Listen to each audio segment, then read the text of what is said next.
The views expressed on the Warren and Bradley Show are not necessarily those held by the hosts, Warren and Bradley, nor those of the proprietors of the website, warrenandbradley.com. 5, 4, 3, 2, 1, fire!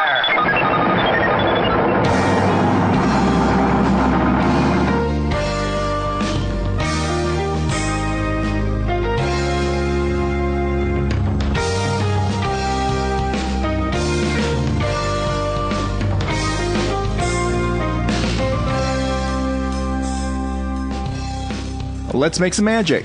It is magic time. Hello, and welcome once again to the Warren and Bradley Show. The boys are back in town. After a 1-week hiatus, I think a lot of people were worried that we were never going to be back, but we were just taking a week off. Warren was in New York. And Philadelphia. I saw the Liberty Bell. Well, we'll get to your trip here in a second.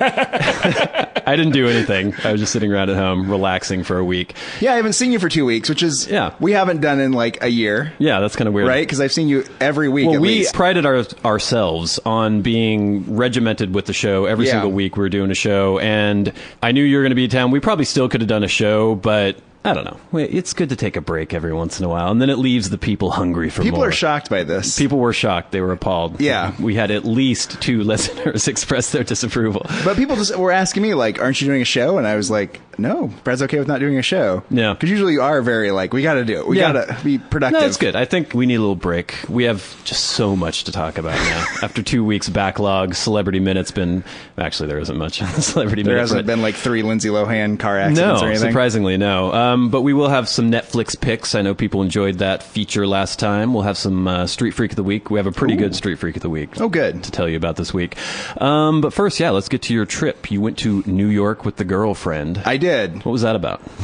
Why were you there? She had to go to this, like, conference thing, so I went there. And then I just, like, would walk around during the day and went to some museums. Were you mostly left to your own devices? Was she... I was mostly left to my own devices. Was she working the whole time, pretty much? Yeah, during the day, she was at a job, basically, and then she would be done at night. Mm-hmm. So during the day, I would just be traipsing around New York. Did you take the subway all over the place? Oh, I took the subway. Did anybody try to push you in front of an oncoming train or anything? I did have a weird sort of confrontation that I was around, but nothing actually happened to me. A crazy man went on the train, started mumbling, bumping into people, and punched an old man as he left the train. Wow. So some bro guy in like an Affliction shirt was like, "You better watch it, dude." The crazy homeless man heard that, came back on the train before the doors closed, and started screaming at him about how he was a racist. Huh. Then we get to the next stop. Was the homeless guy was black? The homeless guy was black. And the bro guy was white. Bro guy was white. So we are all waiting for this to happen. And then he got off the next stop. So we're like, oh, thank goodness. But instead of actually getting off, he just straddled the doorway, stopping the subway from running, and screaming about how this guy was racist. Where are the transit cops? They were on their way. Okay. Because he did this for a long time, and we were all waiting for something to happen. Yeah. And people were like, come on, get out of here. We want the train to go. We want to get home. And then eventually he left, and then the next stop, the transit cops showed up and were looking for him. I want to be a crazy black homeless man, because then I could just go punching people and then screaming that everyone was racist when they tried to stop me from punching people. This is the strange thing about New York now. It is so safe that nothing ever happens, apparently. Yeah. They had like 2 weeks without a murder the last couple weeks. Like, they had the lowest murder rate since the early 60s this last year. So that's the most exciting thing that happens. There were some urban youths who came on the train at one point with a boombox and did a breakdancing routine, which was very like a New York thing, right? And then they went around trying to get money. But, yeah, the subway's great. Yeah, I still have never been to New York. I'd like to go sometime. I'm worried that New York would no longer live up to the expectations I have as to what New York is supposed to be. What are these expectations? I don't know, because you watch... Is it based on Seinfeld? Old movie. Well, some of it's based on Seinfeld, which was all shot in like the Universal backlot or something, so that's not going to do much for me. But then watching old movies from the 70s and 80s, like Times Square in the 70s, when it was just this hub of horrible, seedy, like prostitution and sex shops and crime, that doesn't exist anymore. It's all owned by Disney and Starbucks and everything. Well, the urban youth coming onto the subway and doing a breakdancing routine, that would please me. That's like going to a ghost town and having a fake gunfight or something. You know? Yeah. I appreciate that. But you would be disappointed in your trip to New York because you wouldn't get mugged? New York was supposed to be like the city that never sleeps and dangerous. Oh, and it is still the city that never sleeps. It's just the city that never sleeps with much less crime and violence. Yeah. Which is better. Yeah. I know people like to decry gentrification and say, what a tragedy this is for everyone. Yeah. Now there's like less murders and stuff. And you're like, well, it makes it easier to visit. Of course, it's more difficult to secure housing when it's safe. When the neighborhood's shitty and you're getting killed, rent is usually a lot cheaper. That is a trade-off, right?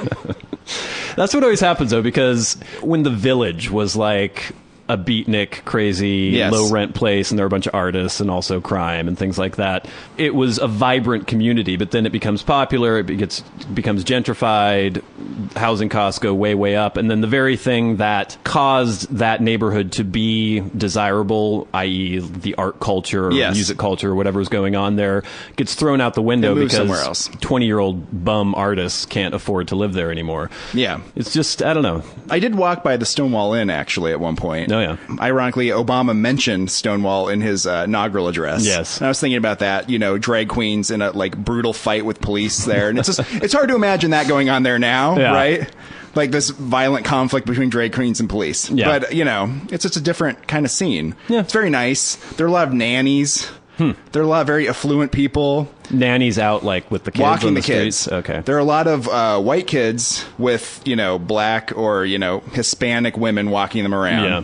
Are there any, like, nanny/dog walkers who combine the two professions? I never saw that. I did see some dog walkers, though, who had, like, the 8 dogs and were walking around with them. See, I would like to see the 8 dogs and then several toddlers on harnesses, and they'd all just go in a big pack together. The people that are on the harnesses, those are not people who have nannies. Those are daycare facilities. And they put them on that little chain gang and, like, lead them around. Yeah. Which I did see some of that, too, which, if I was a daycare provider, there's no way I would want to do that in Manhattan, because there's like a million people walking around the sidewalk, and these kids are like almost getting stepped on constantly. Yeah, it seems terrifying. Do they have the kind of chains like on the dog leashes where it winds back up into the handle? No. Kind of thing? Oh, okay. It's just kind of like... I could imagine a potential kidnapper, like, whoosh, he takes off for about a block, and then suddenly he reaches the end of the tether with the little kid under his arm, and then he just falls down on his ass. Of course, that gets back to the whole, like, myth of, like, people, like, grabbing kids constantly. Yeah. Which, you know what? I remember when we were little kids, there was always that constant... Stranger danger. Stranger danger, like, people are going to come and grab you. Other than molesting the child, I can't really see any good reason to grab a kid. No, unless you're going to, like, do a ransom. This is like, Lindbergh's baby. Yeah, or and something. Nobody in my neighborhood was going to ransom. So it's like getting struck by lightning. It rarely ever happens. Yeah.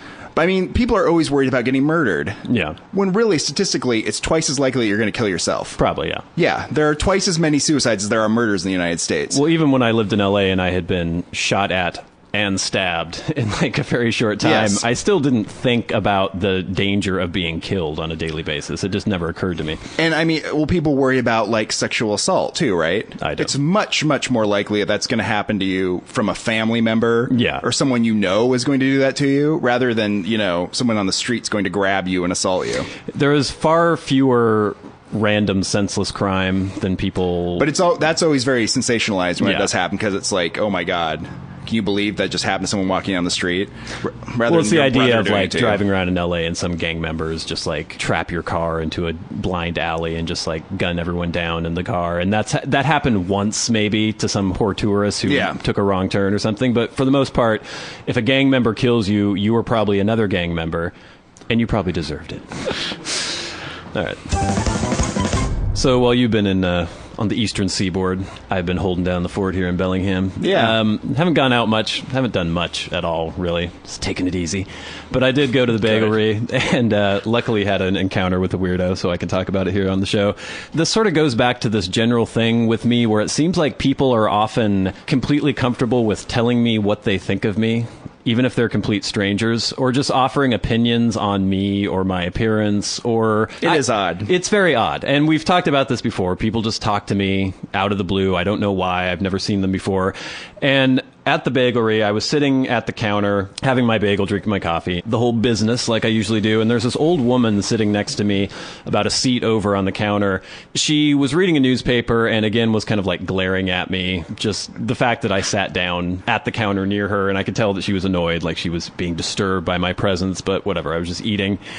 And then at one point, she had little square reading glasses and looked down her nose and folded her paper down and was like, "Could you stop that, please?" I didn't know what she was referring to, so I kind of turned to look at her, and she was like, "You're shaking the entire restaurant." I went, shaking the entire restaurant. And then I realized that I had been jiggling my knee on my stool, and it was not shaking anything. I will say this right now. I'm sitting on a stool. The counter is not connected to the seat. It's one thing if you're like sitting in a booth or something and you shake, maybe it can shake the whole booth. Rattle the booth a little bit. It wasn't shaking anything. I think she could just see my knee moving up and down, and it irritated her. Yeah. So I went, "I'm sorry," and I stopped shaking my knee. And then she went back to reading her newspaper for a minute, and then I guess I took my coffee cup and jiggled it to see how much coffee was left in it, and she went and sighed very loudly and long. So I turned to look at her again, and she said, "It's amazing how standards have lowered so much these days." Okay, here we go. Apropos of nothing. What do you mean? What standards? "Well, look at how you're dressed." Okay, how am I dressed? It's like, you're wearing jeans. You've got some sort of athletic gear on. I was wearing an Adidas track jacket. Yeah. Like, looks like you haven't shaved in a while. You're wearing a hat indoors. Like, hat indoors? This is not 1942. She's been watching Downton Abbey, apparently. Apparently. And she was wearing also a pair of jeans, but like those mom pants that go way up to the natural waist. She was wearing... You can't wear jeans and then criticize someone for wearing jeans. She was wearing a Christmas cardigan, way after Christmas, I might add, and then one of those weird round brimless African hats, like the kufi, like that Marion Barry or whatever would run around and like, "Look, I'm down for the struggle." But she was not black. She was an old white woman. Yeah. What the fuck? It would make more sense if she was very formally dressed for her to... But you're at the bagelry, too. I'm at the bagelry. It wasn't like you were at a formal restaurant. Well, and I look around, and there's other people wearing shorts, you know? Yeah, it's fine. I mean, it's the bagelry. Yeah, you don't put on a suit to go get a bagel, basically. No. I think this touches on a more general trend in our society where people think that their opinion is important, and it isn't at all. I don't know about this woman because she's old and crazy, obviously, but just in general, I think maybe the internet and the idea that everyone has access and everyone can express their concerns about everything and criticize everything. It gives them this weird false sense of importance where they feel like their idiotic opinion actually matters in the greater scheme of things. Where in a society where you have access to celebrities, where people are on Twitter, you know, we had the story about Chris Brown and that woman baiting him on Twitter and him freaking out. Like you might have a celebrity respond to your inane tweet. Which would never happen in the past. No. And so then that goes like, ooh, look what I just did. I'm part of the story now. And so now everyone's just spouting off their bullshit to everyone. Like, I don't give a shit what this old woman wearing her kufi in the bagelry thinks of how I'm dressed. But she felt that her opinion was important and that it needed to be expressed. Have you noticed this as well? Like, I mean, we're old enough now that we can remember a time before the pervasiveness of the internet and social media and all this bullshit. Do you feel yourself that people have gotten much more forthright about their inane, stupid opinions? I think it's probably true. I think that in the political realm, particularly, too, people are absolutely sure of their, like, viewpoint. Yeah. And they think people that are in any way different from them are complete idiots. Yeah. And I think that's reinforced from the fact that there's more of, like, proliferation of like different media outlets, right? Right. So you can always go to like... You can find your website. You can and I'm sure she can go to like the fashion blog about like people wear mom jeans and like kufis and be like, we are right. This is the way you're supposed to be. And like denigrating every other man who's not wearing like white tie or something. Yeah. I really don't understand her point. It's so insane. But so that sort of like just reinforces people. I feel too that in our country that we've got a lot more stratified as far as like you only hang out with people who are like you in a sense ideologically, just in the sense that the nation has gone that way more. Yeah. I feel like when we were kids, things were a little bit more mixed up. I mean, people talk to people they disagree with a little bit more. People were around people that disagree with each other more. Like the area where we live now wasn't so extremely left-wing. It may have been more of a mixed bag. Well, I think people were much more accepting of the fact that there are opposing viewpoints, and you don't automatically label somebody a racist, bigot, homophobe, horrible person because they don't agree with you politically. Now there's just this weird thing where if you don't line up politically with the way somebody thinks, then you are evil. You are not a good person. It's this very strange... Well, it went that way, especially with, like, during the Bush administration, he was Hitler. Yeah. And during the Obama administration, he's, like, Stalin. Yeah. And you get that rhetoric a lot, whereas I feel like years ago, that kind of rhetoric would have been really extreme. People would have been like...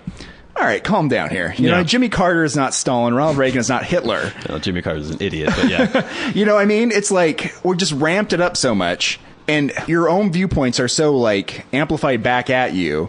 It's this echo chamber of, like, agreement. And then there's, like, you have this perception that there's this consensus around what's right, and the other people that you never interact with must be completely wrong and there's no validity to what they think. Yeah.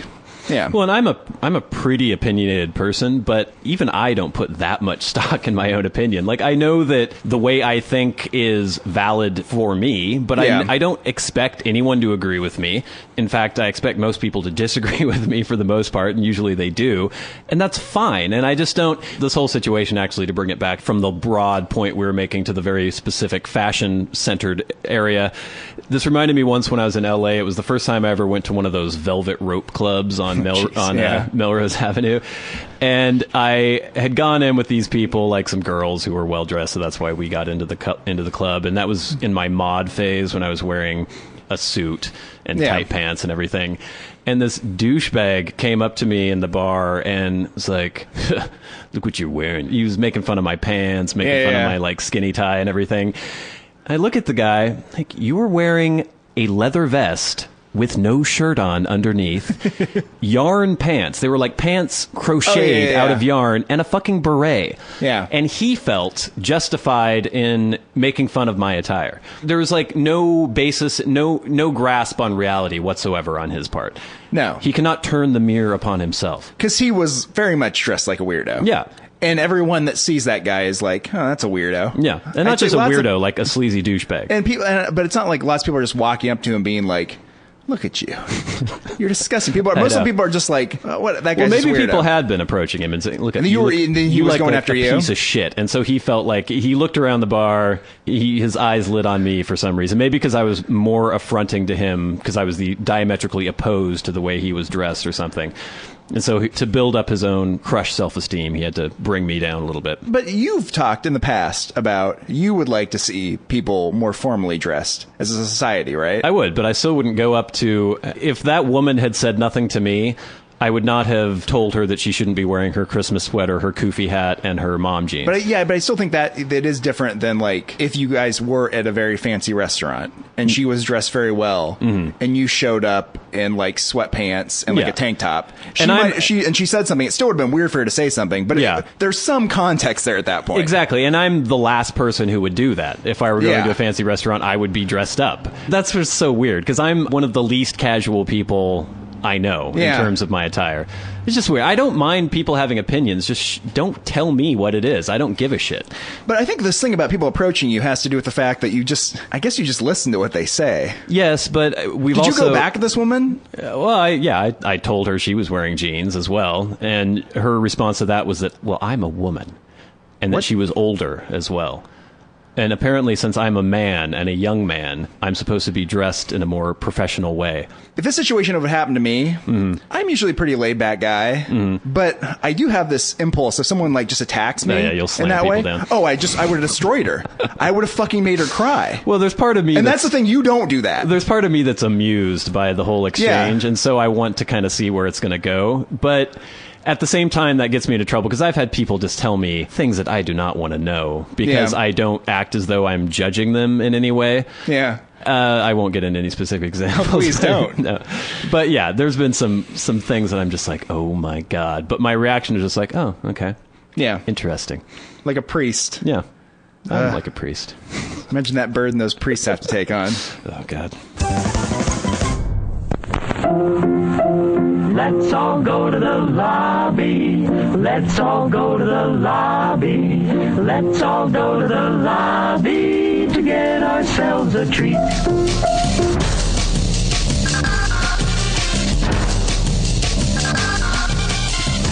Sitting at home, bored, alone. You have Netflix streaming, but you don't know what to watch. Well, now you do with Netflix Picks on the Warren and Bradley Show. All right, another week of Netflix Picks, a very popular new feature on the Warren and Bradley Show.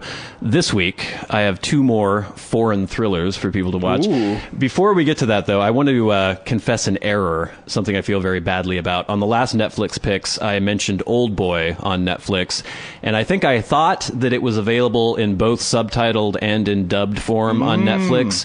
I've since come to discover it was only available dubbed on Netflix, and I would never recommend watching a movie dubbed ever. It's the worst thing in the world. And I watched part of Old Boy on Netflix, and it was like, oh my God, run, get out of there. It's like, oh my God, it's horrible.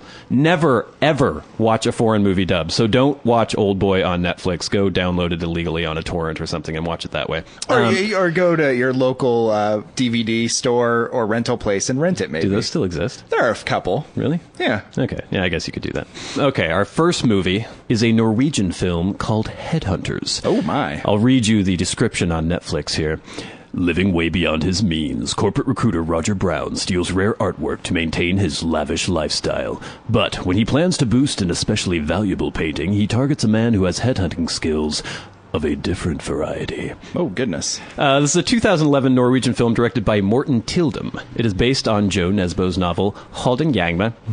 I think that's how you pronounce that. Very popular in Norway. It's, of course, getting a Hollywood remake. British journalist and screenwriter Sasha Gervasi is writing the screenplay for the Hollywood version. As I always say in instances like these, watch the original first. It's another one of those movies that it's just a really well-done thriller, and if it were made in Hollywood, it would be fucked up in some way. This is just kind of intricate plot. Some of it is a little bit hard to swallow, perhaps, but it's just a fun ride the entire time. It's also co-starring Nikolai Coster-Waldau, who some of you may know from the Game of Thrones HBO series. I wouldn't know him. You wouldn't know him from that. He plays Jaime Lannister on Game of Thrones. Good action. It's not over-the-top CGI kind of stuff. It's kind of like an old-school chase thriller. It's very entertaining. I recommend it highly. The next Netflix Picks is a French film from 2010 called Point Blank. Oh, yeah, I've seen this one. You recommend this one to me. Did you like it when you watched it? I liked it. It was very entertaining. It was very entertaining. We'll read the Netflix plot summary again here.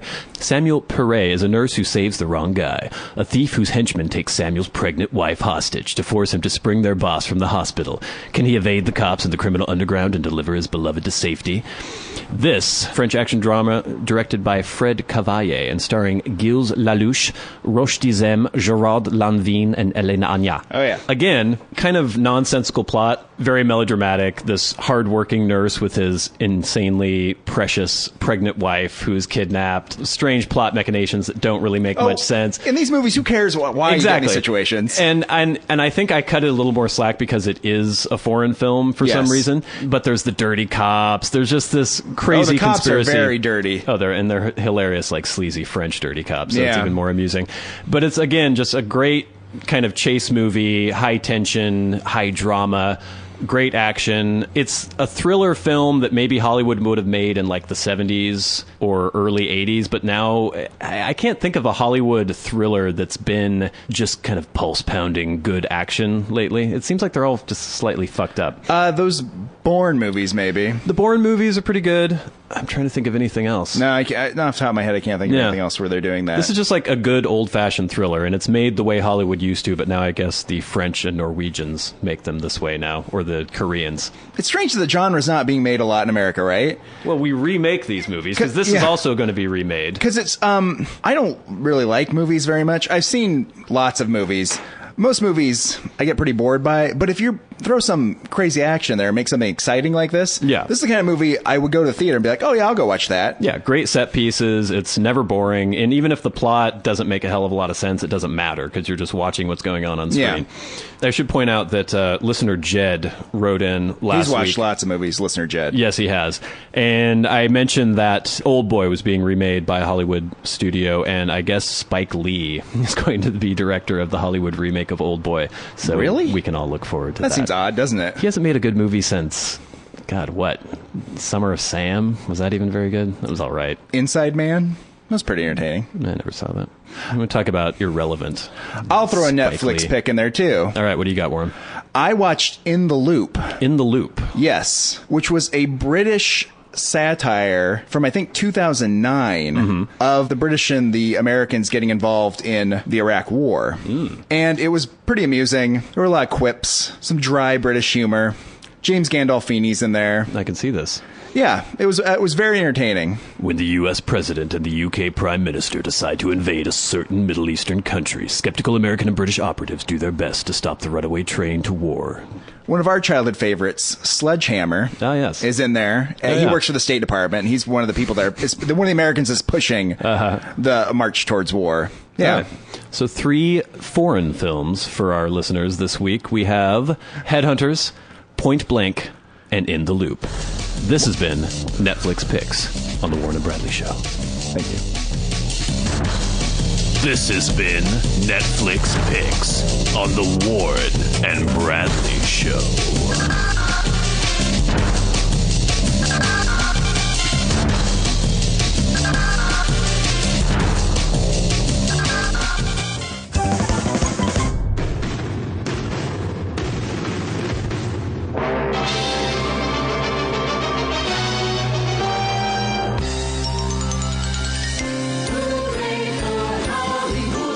Celebrity Minute on the Warren and Bradley Show.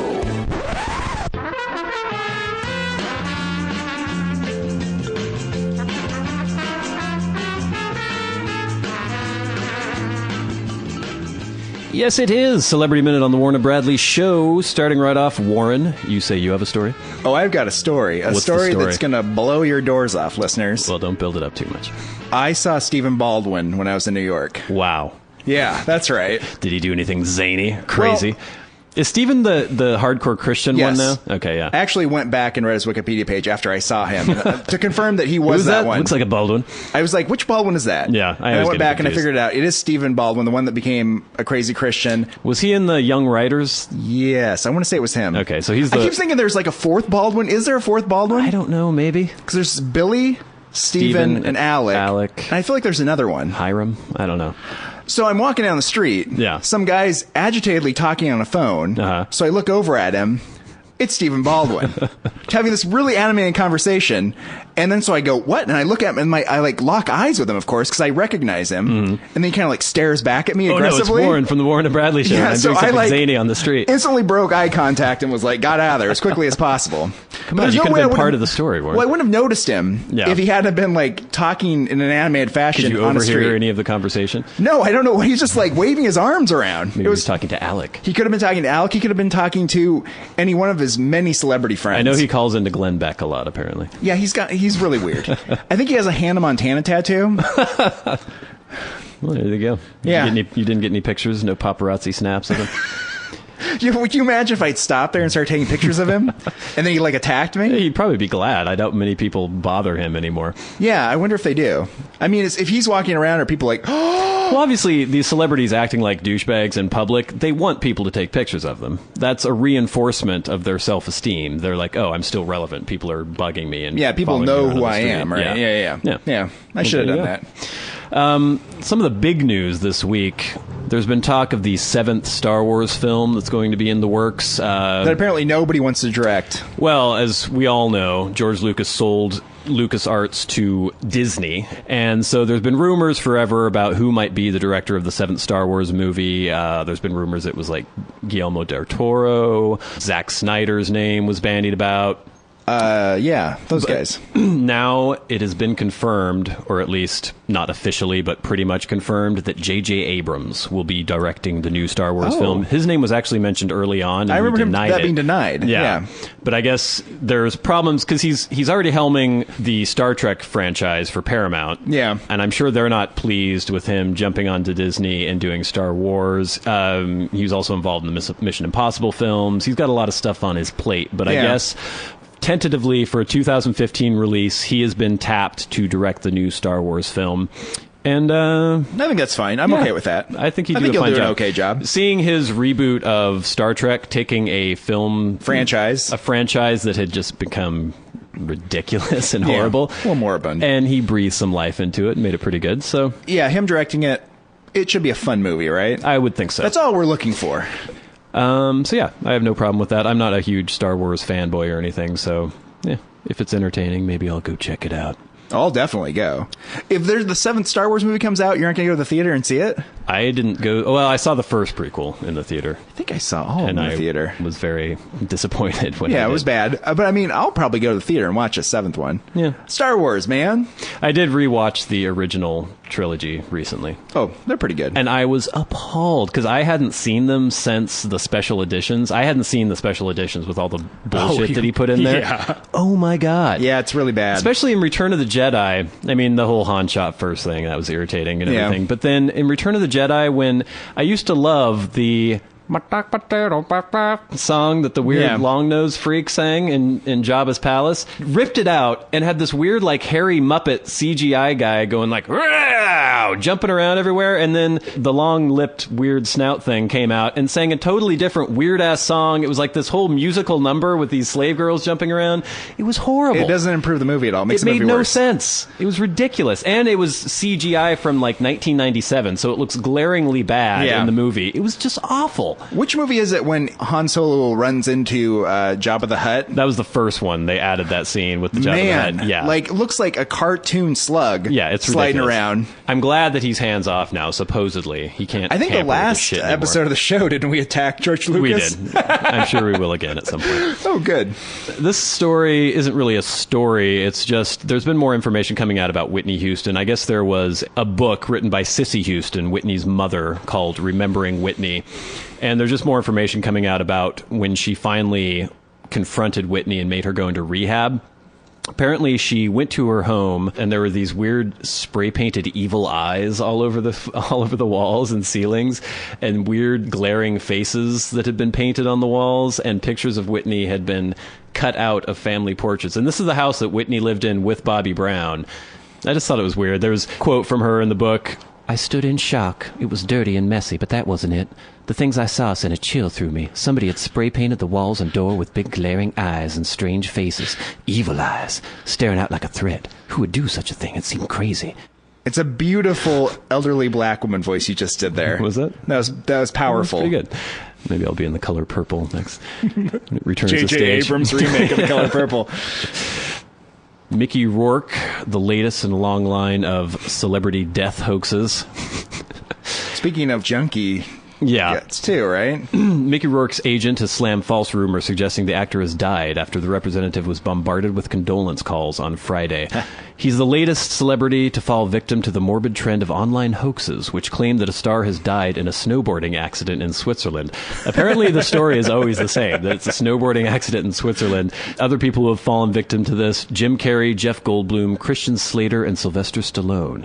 Kind of a weird, eclectic mix of people there. It is a strange mix. Looking at a picture of Mickey Rourke here, it looks like he died in a snowboarding accident in Switzerland long ago. He's lived a long life. My God. Yeah, but apparently he's alive and well, and we're all thankful he's for alive. That. Well, yeah. Finally, Liberty Ross files for divorce from Rupert Sanders. This is from Us Magazine. You'll remember in the infamous affair that Kristen Stewart instigated with Rupert Sanders, Liberty Ross was the estranged wife, and it looked as though they were getting things back together, but now apparently they're getting a divorce. Yeah. This is probably the first home that Kristen Stewart wrecks.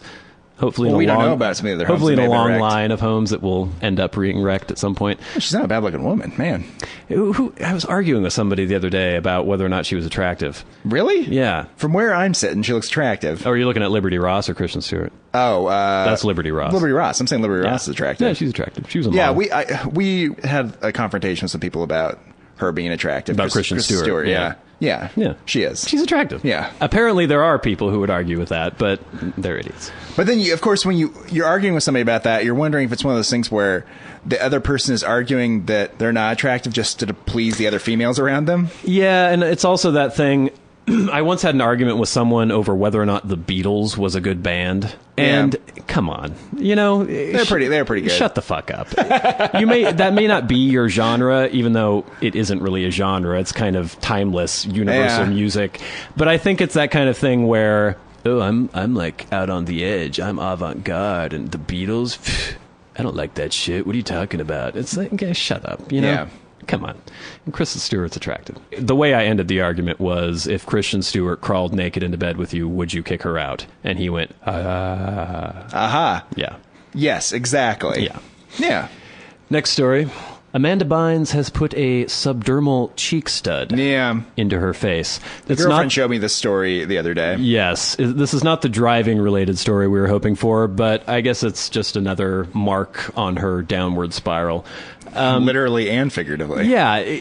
As a supposedly working actress, though she hasn't really acted in anything lately, and she did say recently that she was going to retire, I guess this is just kind of putting the seal on that. That's not a piercing. That requires surgery to get that out. It's a weird implant they shove under the surface of the skin. You can't just like yank it out and let it heal over. Yeah, it's not good. It's not a good idea. It's a terrible idea. She looks like a freak. Here's an interesting story. Kim Kardashian freaks out over Kourtney Kardashian's breast milk. Of course you would. Okay, I have never seen Keeping Up with the Kardashians. I have never seen Kourtney and Kim Take Miami, which is apparently the show that they're in right now. Yeah. You know, I've heard about how vacuous the Kardashians are, and I believed that they were vacuous. But I saw this clip from their show, Kourtney and Kim Take Miami. Apparently, Kim Kardashian is suffering from psoriasis on her legs, and she's been taking breast milk from Kourtney and putting it on her psoriasis and rubbing it in. In this particular clip, Kourtney decides to squeeze the milk directly from the boob onto Kim's leg. I know this will be old news for everyone else, but I could not believe that this is what passes for entertainment nowadays. So my breast milk really works. These spots have been like really continuous for like 6 months. They haven't gone away. So the fact that they're white is a good sign. So I just want to keep on trying it. Okay, so let's try some more. Lay down. Lay down here. Okay. So lay all the way down. Relax. Are you serious? Yes. I don't want to do... Never mind. Kourtney? No, I'm gonna... Ew, are you really gonna do this? And it's happening. Ew. Oh. Ew. You were doing... It's the same thing that you were taking before. Do you think it's any different? Ew. Okay. Milk. That is so disgusting that you can just squeeze that and have it come out. That's what it's all about. I need to rub it in. I'm not comfortable, like, fresh out the boob. Okay. Yeah, that's pretty great. Obviously, that whole thing was staged, I'm sure. But... Well, it's a reality TV shows. It's a series of staged events. This is what's popular? I don't know. Really? Just hearing their voices makes me want to gouge my gouge your ears out. That doesn't really work. You gouge your eyes out. You can do that. I guess I could gouge my eyes out and then shove them into my ears. Yeah. Fuck them. I hope they all die. All right. There's a couple more stories, but I don't really care anymore. I guess the last one we do, Shia LaBeouf, who also bugs the hell out of me. Oh, there's a LaBeouf story? Apparently, he dropped acid for his latest movie role and then sent tapes of his trip to co-star Evan Rachel Wood. We all know in the movie he's making... Nymphomaniac, right? Nymphomaniac. He was supposedly really having sex on screen. And now I guess he thought it was necessary to really drop acid to portray somebody who drops acid. I don't think they were filming his acid trip for the film. But... this is all just like extreme overcompensation for the fact that he's like this like child actor with like not really any talent who's like stumbled into this like multimillionaire career. Who had no past really other than being a child actor. And so now he's making up for it. So now he's like, oh wait, I'm a legitimate actor. Look at me. I dropped acid. I'm having sex on screen. I'm an artist. You're like, now you're even Stevens. In his new film, Necessary Death of Charlie Countryman, Shia LaBeouf plays a character who trips on acid. To make sure his depiction was accurate, LaBeouf dropped acid and filmed himself and then asked co-star Evan Rachel Wood for pointers. I don't know what pointers she's supposed to give him. Is she known as a big acid head or something? Not that I know of. Well, if you were trying to portray somebody that's taking acid and you took acid and then taped yourself, you'd probably just look at the tape. Rather than sending the tape to someone else and ask them to tell you if you were like someone who was on acid, because you were someone that was on acid. I would imagine the tape would mostly be him going... Whoa. Yeah. I'm tripping balls. Whoa. And looking at his fingers as he moves them around. That's what people on acid do. Yeah. I don't think I'd need to take acid to act like somebody on acid. No. I just act like Shia LaBeouf on a good day, basically.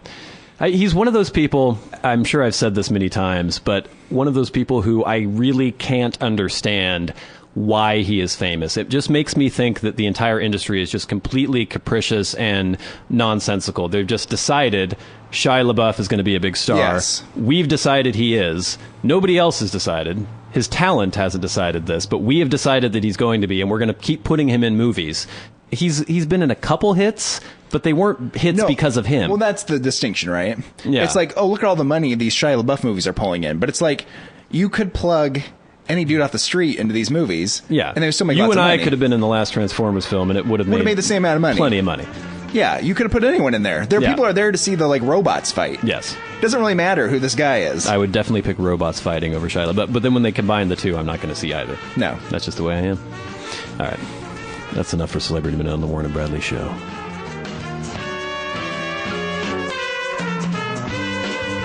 This has been Celebrity Minute on the Warren and Bradley Show.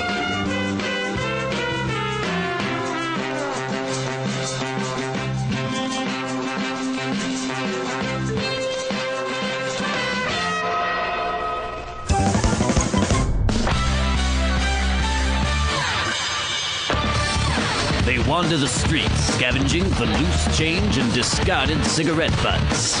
Spare $1 and give me a motherfucking cigarette. Ran out of gas ways back. Got me meth. You smoke weed, don't you? Good. I could use some change. They may be mentally unstable and deserving of our charity, but that doesn't mean they can't be selected as the Warren and Bradley Show Street Freak of the Week.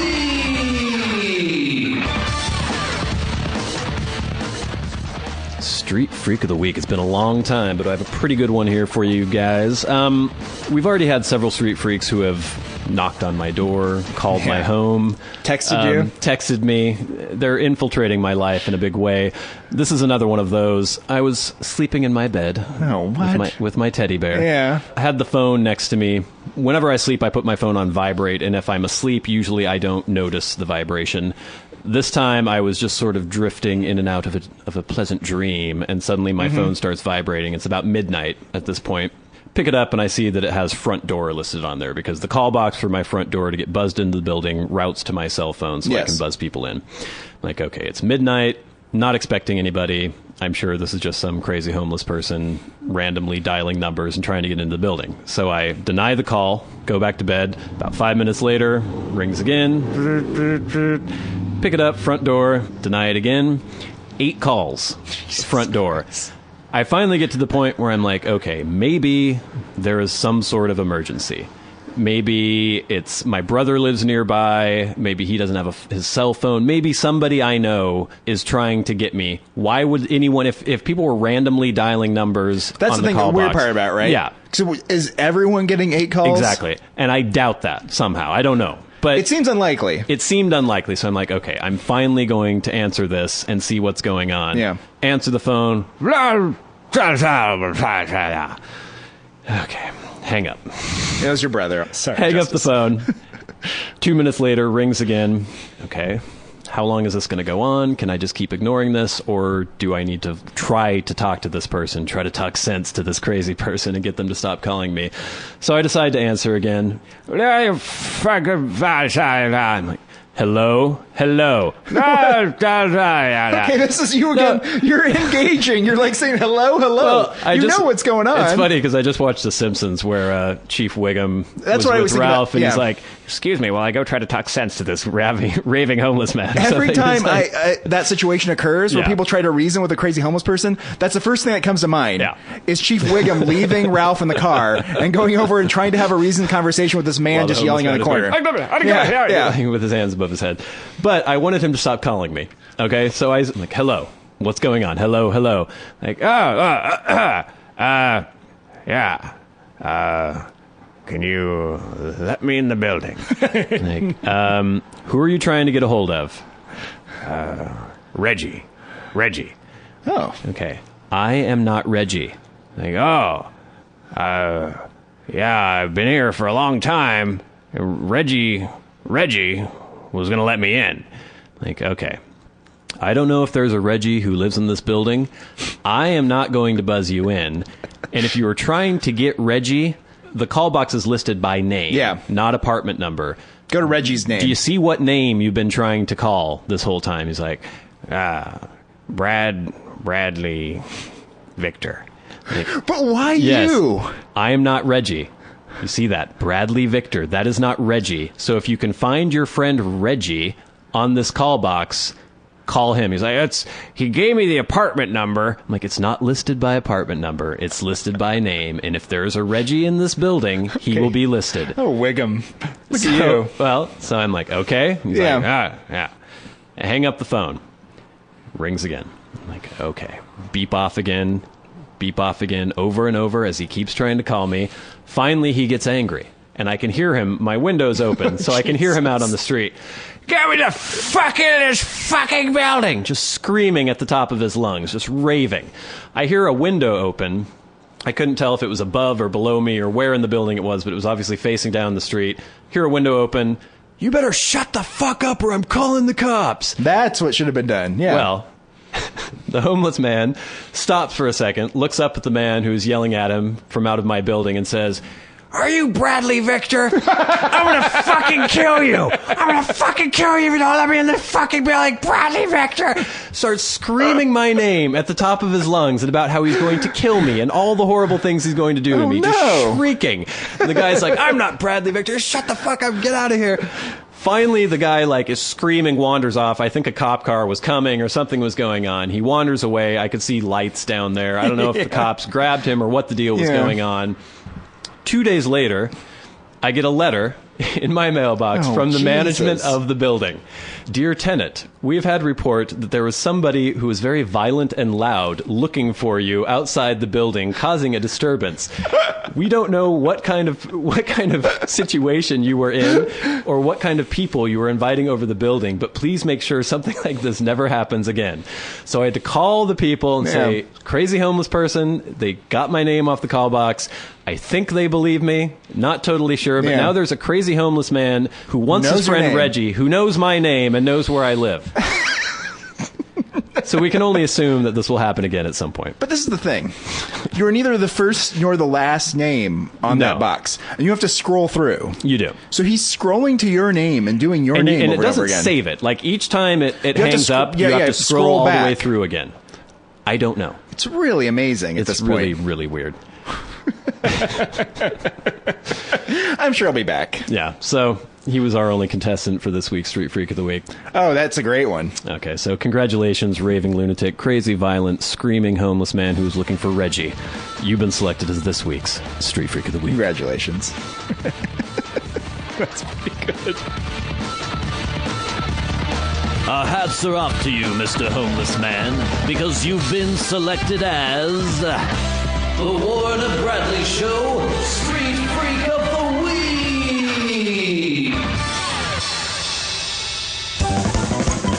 So I read an interesting story the other day. Warren, have you ever had pubic lice? No. Do you know anyone who... Well, I don't think a lot of people would admit it, but... I've never had anyone confess to me they've had pubic lice. You've never dated anyone who had little critters running around down there? Have you? Not that I know of. Do people around here have pubic lice? I'm assuming people have pubic lice. I don't think it has anything to do with income or... Just like having lice, right? I guess. Because we had kids in school that had lice. I've never had lice. I've never had lice either. But I remember you'd get a little announcement and there'd be the poor little kid who'd have to be segregated away from everybody because he had lice. But is pubic lice like a sexually transmitted It's from issue? sexual contact. The lice that infect the pubic area are only lice on the that pubic like area. the pubic area. They don't like anywhere else. They won't go anywhere else. But I read a story recently where apparently, this is from the New York Daily News, the trend towards pubic hair deforestation, as they put it in the New York Daily News, is making pubic lice, commonly known as crabs, an endangered species. Oh, it's crabs. Yeah, it's the same thing as crabs. Okay. Yeah. One sexual health clinic in Sydney, Australia hasn't seen a single woman with pubic lice since 2008. And male cases at the clinic have fallen 80%. Wow. Turns out that all that shaving, waxing, and grooming may be destroying the itchy little bugger's natural habitat. So when they say Brazilian, people in Brazil get Brazilians. I'm assuming that's where it came from. Yeah, so it's not just like, that makes sense. And that's all the way off. That just means everything gets ripped off, right? Everything goes, yeah. Huh. So, now what's your opinion on pubic hair grooming, Warren? I'm still just not going to have sex with somebody that has crabs. That's been my way to avoid it. How do you know if they have crabs or not, Warren? I don't know. If any of our listeners have had crabs before, dismiss what I'm saying right now, but I feel like... You're a dirty bastard. Yeah, I feel like that if I met someone that had crabs, somehow I would sense it. Maybe it's not true. Well, you'd know after a while because you'd start itching horribly and have little bumps. But even and, beforehand, I feel like I could just look at him and tell. I guess, but it's not the kind of thing like you can shower, you can do everything, you could be clean, but they're still going to be grabbing on there. They hang on. You have to get special shampoo and creams and get rid of them that way. Yeah. I've never noticed anyone with crabs. I've never been with anyone with crabs, but I also have to say that most women I have been with, bear down there. I wonder is it possible that crabs could go extinct? That's what I'm hoping. And that's why I think we, as the Warren and Bradley Show, should put out a public service announcement on the show to encourage all of our listeners to shave their pubic hair off. Or, let me turn this around on you. Because we're worried about the rates of extinction of species around the world. That's true. I'm sure the Sierra Club or Greenpeace We've got to keep them around, right? Or PETA. We can't lose a very precious species. I can imagine, there's always the documentaries on the spotted owl or whatever creature is losing its habitat because of deforestation or overhunting or human populations spreading out and pushing them out of their natural habitat. Is there going to be some David Attenborough special on the BBC at some point? And like, these tiny pubic lice have nowhere to live. Or a commercial on cable where some C-list celebrity shows all these sad pubic lice and there's very sad music playing and everything. She's like, save these little creatures. Problem is that they're not necessarily cuddly. We see a picture right there. No. They look like horrible little critters. I did go to the Natural History Museum when I was in New York. Yes. Which was amazing. And they had a stuffed Galapagos tortoise there. No. And they said, we did this. This happened a long time ago. We didn't do this yesterday. Yeah. And I was like, all right. So I was looking at this tortoise and I read about it. And the reason they almost went extinct was because we ate them. Yeah. But you know why they were so good for eating? Well, yeah, because you'd grab them and you put them on their backs in the ship, and they're like a little fridge. They would just stay alive forever. They don't need water or food for months. Yeah, because they just eat this horrible scrub, and they get their water from that. Because they live in the Galapagos Islands. Yeah. They're basically desert. And so they were this great mobile larder. I had no idea about this. Yeah. It's fascinating, because it's true. If you were out there cruising around, you're like, look at these things. They're perfect, right? They're Stick slow, them in there. They're you don't, stupid. They're slow, they're stupid. You throw them in there. You don't have to feed them or water them. You have to think about them. Yeah. And then you go slaughter them a couple months later and you have fresh meat. Yeah, it makes sense. No wonder they almost went extinct. Oh, yeah. Yeah. Yeah. They're amazing, though. I'm glad they're still around. I wish I could try one of those tortoises. Oh, I'm sure they're delicious. It seems kind of gross for some reason to me. I don't know why. I'm sure it tastes fine. I always feel that way about shark. Yeah, but a shark is just fish. I guess it's just fish, but for some reason I picture cutting into it and it just doesn't seem appetizing to me.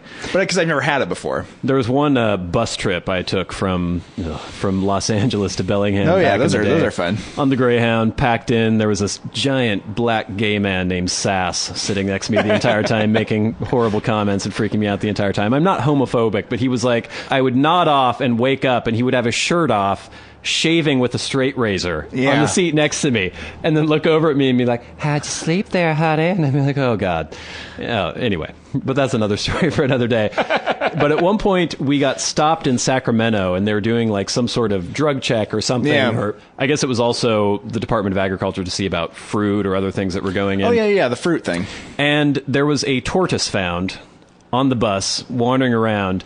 And apparently this little Asian dude had been trying to smuggle this tortoise and he was going to kill it and eat it. Yeah. And make soup out of it. And it was just wandering through the bus and the people found it and whose tortoise is this? And they were interrogating everybody trying to find out whose tortoise. Meanwhile, the little Asian dude is huddled it's in we all kind of know who, you know what I mean? Yeah, but you can't profile. No, you can't profile. But you're looking around, you're like, I got a feeling who wanted to smuggle this tortoise on, because it's great life-giving properties, I'm sure. Yeah. It's odd that you're a smuggler. You're like, I'm going to smuggle this tortoise. Yeah.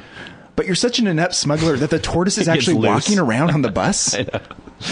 It's not like Midnight Express where it's strapped to your pants or something like that. I've never tried to smuggle a tortoise before, but it's I could do it.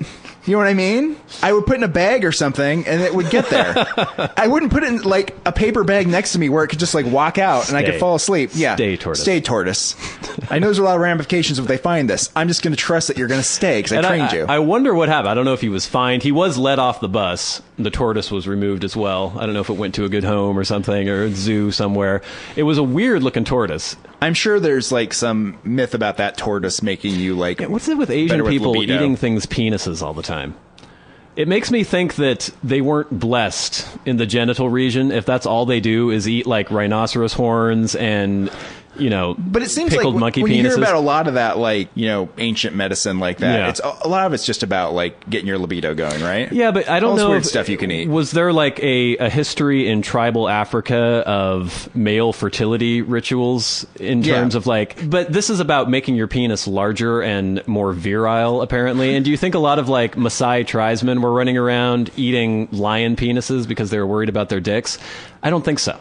I think this is like an Asian thing. Why are they so worried about it? That is weird, isn't it? Well, I'm inferring that they have small penises. That they have tiny penises. But if you were one of those tribesmen, or you were living on some weird island, and everyone else would have the same size penis as you wouldn't know about the giant penises of other species. All it takes is some merchant or something to come onto your island and expose himself and flap it around a little bit and be like, I don't know. This theory holds no water because you're basing this on this idea that they're trying to eat things to maybe get a bigger penis. Yeah. But then it revolves around a weird merchant coming on a ship and whipping his penis out and like showing them all and shaming and all the women men being like, ooh, look what we've been missing.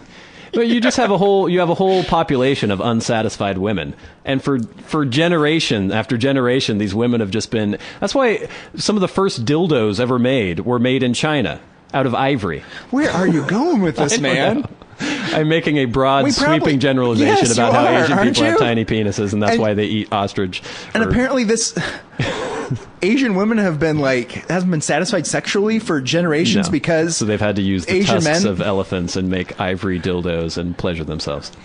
I don't know. We're not going to get any mail on this, I don't think. It'll be fine. How do we get on this? We're talking about pubic lice?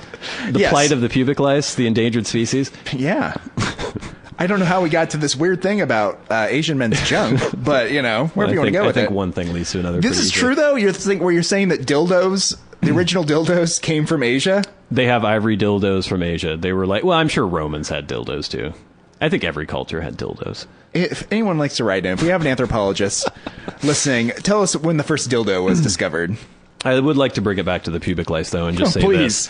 We don't all have to shave. Just one sex has to shave their genitals, and then that'll stop the spread of pubic lice. And I volunteer the women. I don't want to shave my genitals. I don't want to do that either. Have you ever done that? No. Why not? It's one of those questions we talked about... That's not a question like, why haven't you done something weird? And it's like, because it's weird. We both shaved our legs once. Why did we do that? I don't know, because I was like, I'll see how this works. Yeah, exactly. I was bored. That's why you shave your balls. I don't know. I have shaved them once. I know, I've heard about this. Yeah, because you would see, like, if you ever watch porn or something, and there's these dudes with, like, perfectly clean balls. Like, how does this happen? And so I was curious as to how, it's very stretchy and wrinkly. It's like, And so how do you get a razor over that thing? And that's, in my mind, that's what I think about, right? Yeah. If you mention shaving balls, the first thing I think about is someone taking a Mach 3, running it over these balls, and it catching in the balls and cutting them. My mind doesn't go any farther than that, and I just eliminate the idea. Those triple blades, or is that that's a triple blade. Oh, it's a triple blade. Yeah. That's what I use on my face. That's the thing. You use what you use down there on your face. I think you use a different razor. So you have two razors? Yeah. You get a ball shaver and a face shaver. But what percentage of men shave their balls regularly? I don't know. Probably not very many. No, very few. Maybe people in the porn industry. I did it a couple times just because I was curious. And it's fine. It's not hard. You just stretch it out and shave. Well, there's a lot of things that aren't hard and are probably fine that you don't need to do. That I have to say, it actually does feel kind of nice. Really? Yeah. I like don't know cool what it is. And refreshing? It is. I guess in the summer, especially. Yeah. I wouldn't recommend it in wintertime, though. You know what? I'm never going to do it. Well, you should try it sometime. No, I can't imagine. Don't say that you don't like something if you've never tried it. Yeah, you could do that. You're allowed to do that. Okay. It's not like the pleasure of a shaved scrotum is so great that I'm risking something by not experiencing it. That's not that great. Yeah, it was fun. We'll see. And I'm doing my part to stop the spread of pubic lice. Oh, you're a hero. All right. I think that's all the time we have for this brand new edition of the Warren and Bradley Show. This has been one of your hosts, Bradley Victor. This is the other host, Warren Van. Saying... shave your balls if you want to. Yeah, it's fun.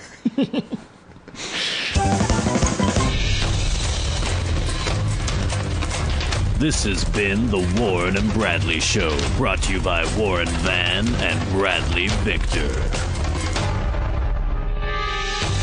For podcast news and information, like the show on Facebook at facebook.com/Warren and Bradley. Follow the show on Twitter at Warren and Brad. Subscribe on iTunes and leave a review. For episode archives and episode pictures, go to warrenandbradley.com, and to contact the show, write to podcast at warrenandbradley.com.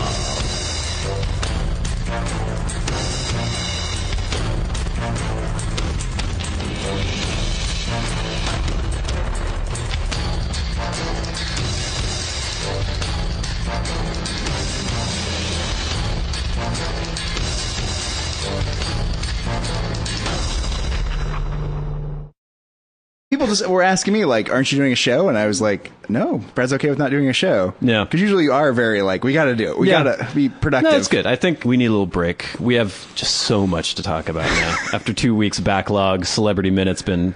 Actually, there isn't much on Celebrity Minute. There hasn't been, like, 3 Lindsay Lohan car accidents or anything? Surprisingly, no. But we will have some Netflix picks. I know people enjoyed that feature last time. We'll have some Street Freak of the Week. We have a pretty good Street Freak of the Week. Oh, good. To tell you about this week. But first, let's get to your trip. You went to New York with the girlfriend. I did. What was that about?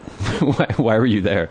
She had to go to this, like, conference thing, so I went there, and then I just, like, would walk around during the day and went to some museums. Were you mostly left to your own devices? Was she? I was mostly left to my own devices. Was she working the whole time, pretty much? Yeah, during the day, she was at a job, basically, and then she would be done at night. Mm-hmm. So during the day, I would just be traipsing around New York. Did you take the subway all over the place? Oh, I took the subway. Did anybody try to push you in front of an oncoming train or anything? I did have a weird sort of confrontation that I was around, but nothing actually happened to me. A crazy man went on the train, started mumbling, bumping into people, and punched an old man as he left the train. Wow. So some bro guy in, like, an Affliction shirt was like, you better watch it, dude. The crazy homeless man heard that, came back on the train before the doors closed, and started screaming at him about how he was a racist. Huh. Then we get to the next stop. Was the homeless guy was black? The homeless guy was black. And the bro guy was white. Bro guy was white. So we all waited for this to happen. And then he got off the next stop. So we're like, oh, thank goodness. But instead of actually getting off, he just straddled the doorway, stopping the subway from running, and screaming about how this guy was racist. Where are the transit cops? They were on their way. Okay. Because he did this for a long time, and we were all waiting for something to happen. Yeah. And people were like, come on, get out of here. We want the train to go. We want to get home. And then eventually he left, and then the next stop, the transit cops showed up and were looking for him. I want to be a crazy black homeless man, because then I could just go punching people and then screaming that everyone was racist when they tried to stop me from punching people. This is the strange thing about New York now. It is so safe that nothing ever happens, apparently. Yeah. They had, like, 2 weeks without a murder the last couple weeks. Like, they had the lowest murder rate since the early 60s this last year. So that's the most exciting thing that happens. There were some urban youths who came on the train at one point with a boombox and did a breakdancing routine, which was very, like, a New York thing, right? And then they went around trying to get money. But, yeah, the subway's great. Yeah, I still have never been to New York. I'd like to go sometime. I'm worried that New York would no longer live up to the expectations I have as to what New York is supposed to be. What are these expectations? I don't know, because you watch... Is it based on Seinfeld? Old movie. Well, some of it's based on Seinfeld, which was all shot on, like, the Universal backlot or something, so that's not going to do much for me. But then watching old movies from the 70s and 80s, like Times Square in the 70s, when it was just this hub of horrible, seedy, like, prostitution and sex shops and crime, that doesn't exist anymore. It's all owned by Disney and Starbucks and everything. Well, the urban youth coming onto the subway and doing a breakdancing routine, that would please me. That's like going to a ghost town and having a fake gunfight or something. You know? Yeah. I appreciate that. But you would be disappointed in your trip to New York because you wouldn't get mugged? New York was supposed to be like the city that never sleeps and dangerous. Oh, it is still the city that never sleeps. It's just the city that never sleeps with much less crime and violence. Yeah. Which is better. Yeah. I know people like to decry gentrification and say, what a tragedy this is for everyone. Yeah. Now there's, like, less murders and stuff, and you're like, well... It makes it easier to visit. Of course, it's more difficult to secure housing when it's safe. When the neighborhood's shitty and you're getting killed, rent is usually a lot cheaper. That is a trade-off, right? That's what always happens, though, because when The Village was like a beatnik, crazy, low-rent place, and there are a bunch of artists and also crime and things like that. It was a vibrant community, but then it becomes popular, it becomes gentrified, housing costs go way, way up, and then the very thing that caused that neighborhood to be desirable, i.e. the art culture or music culture or whatever is going on there, gets thrown out the window because 20-year-old bum artists can't afford to live there anymore. Yeah. It's just, I don't know. I did walk by the Stonewall Inn, actually, at one point. Oh, yeah. Ironically, Obama mentioned Stonewall in his inaugural address. Yes. And I was thinking about that, you know, drag queens in a, like, brutal fight with police there. And it's just, it's hard to imagine that going on there now, right? Like this violent conflict between drag queens and police. Yeah. But, you know, it's just a different kind of scene. Yeah. It's very nice. There are a lot of nannies. There are a lot of very affluent people. Nannies. The views expressed on the Warren and Bradley show are not necessarily those held by the hosts, Warren and Bradley, nor those of the proprietors of the website, warrenandbradley.com.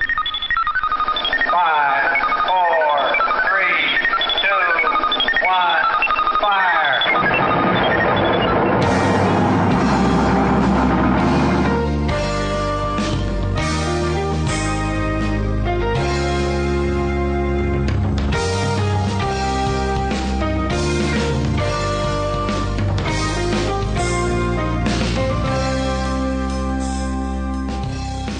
Let's make some magic. It is magic time. Hello, and welcome once again to the Warren and Bradley Show. The boys are back in town. After a 1-week hiatus, I think a lot of people were worried that we were never going to be back, but we were just taking a week off. Warren was in New York. And Philadelphia. I saw the Liberty Bell. Well, we'll get to your trip here in a second. I didn't do anything. I was just sitting around at home, relaxing for a week. Yeah, I haven't seen you for 2 weeks, which is, we haven't done in like a year. Yeah, that's kind of weird. Right? Because I've seen you every week at least. We prided ourselves on being regimented with the show. Every single week we were doing a show, and I knew you were going to be in town. We probably still could have done a show, but I don't know. It's good to take a break every once in a while, and then it leaves the people hungry for more. People are shocked by this. People were shocked. They were appalled. Yeah. We had at least 2 listeners express their disapproval. But he's out, like, with the kids walking on the kids. Streets. Okay. There are a lot of white kids with, you know, black or, you know, Hispanic women walking them around. Yeah. Are there any, like, nanny/dog walkers who combine the 2 professions? I never saw that. I did see some dog walkers, though, who had, like, the 8 dogs and were walking around with them. See, I would like to see the 8 dogs and then several toddlers on harnesses, and they'd all just go in a big pack together. The people that are on the harnesses, those are not people who have nannies. Those are daycare facilities. And they put them on that little chain gang and, like, lead them around. Yeah. Which I did see some of that, too, which, if I was a daycare provider, there's no way I would want to do that in Manhattan, because there's like a million people walking around the sidewalk, and these kids are like almost getting stepped on constantly. Yeah, it seems terrifying. Do they have the kind of chains like on the dog leashes where it winds back up into the handle? No. Kind of thing? Oh, okay. It's just kind of like... I could imagine a potential kidnapper, like, whoosh, he takes off for about a block, and then suddenly he reaches the end of the tether with the little kid under his arm, and then he just falls down on his ass. Of course, that gets back to the whole, like, myth of, like, people, like, grabbing kids constantly. Yeah. Which, you know what? I remember when we were little kids, there was always that constant... Stranger danger. Stranger danger, like, people are going to come and grab you. Other than molesting the child, I can't really see any good reason to grab a kid. No, unless you're going to, like, do a ransom. This is like, you know, Lindbergh's baby. Yeah, and something. Nobody in my neighborhood was going to ransom. You know, so it's like getting struck by lightning. It rarely ever happens. Yeah. But I mean, people are always worried about getting murdered. Yeah. When really, statistically, it's twice as likely that you're going to kill yourself. Probably, yeah. Yeah, there are twice as many suicides as there are murders.